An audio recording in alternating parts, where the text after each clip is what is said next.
It's Transformers96 here with another review. This time it's the Hobbit Desolation of Smaug review, and this is the Azog in 6-inch scale, so yeah. So here's this name, nice picture of Azog. Here's the new packaging. I like the blue, I think it looks a lot better with more blue. And this is my first Hobbit 2 review. And yeah, so here's the others in the 6-inch series. And you've got, of course, Azog, Radagast, and Legolas.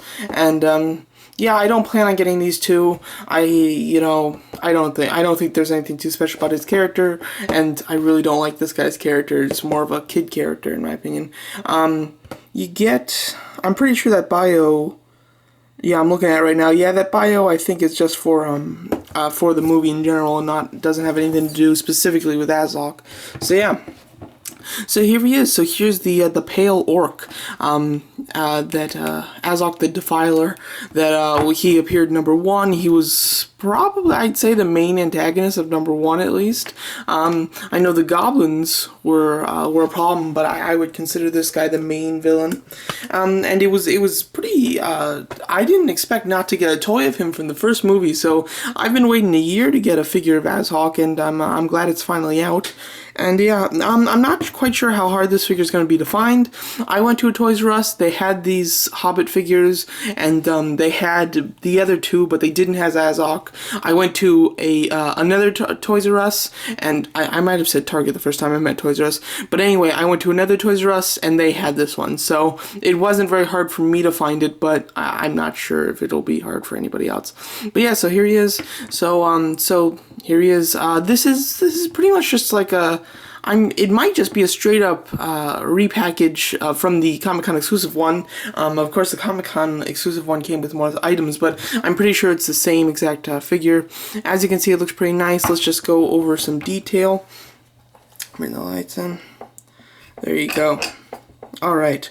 So here he is. So as you can see, his skin, when you get in close, you can see all that really nice detail. Yeah, there's a lot of nice detail in the skin. It almost looks like there's makeup on him. Sorry, this is getting in the way. There you go. You can kind of see, like, it almost looks like makeup that's kind of smearing a little bit or chipping. Yeah, it does look really nice. The lines look pretty good too. I really do like it, but so it looks awesome close up, but from afar or from a slight distance, you really can't see that detailing too much, and then this figure just becomes pretty plain, unfortunately. At the end of his arm there, as you can see, where it's like you got kind of like a burnt mark, and then the mechanical or just metal type of claw on the end, which looks pretty cool. This face sculpt I really like. I think that's one big plus to this figure. I like the face sculpt a lot. The expression is quite just calm and everything, but I like it. I think that this suits Azog in a lot of the scenes. And although I'm sure a lot of people would prefer just like him screaming or something, I don't mind this. I think it looks pretty good, and I think it's fairly nice. The clothing and everything's pretty nice.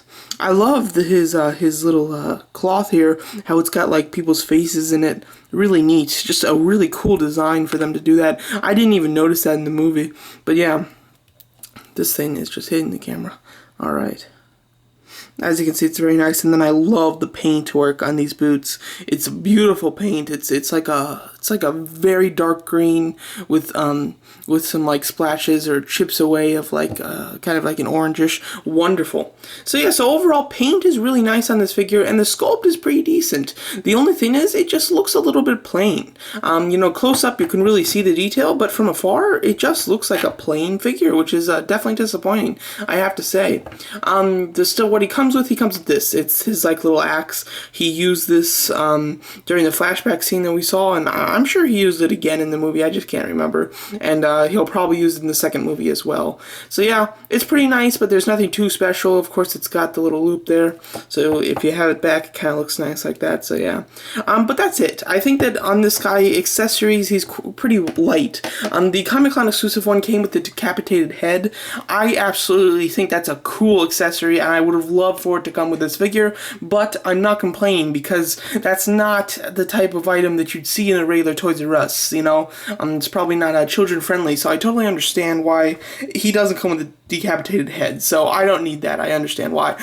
But what I would have liked him to come with is the same thing that the San Diego Comic-Con one came with, the regular arm that you can switch out. So you can have him like before his arm was cut off and after. I think that would have been a really nice accessory, but what are you gonna do? Because he is quite accessory light, there's just not a whole lot that you can like do with this figure.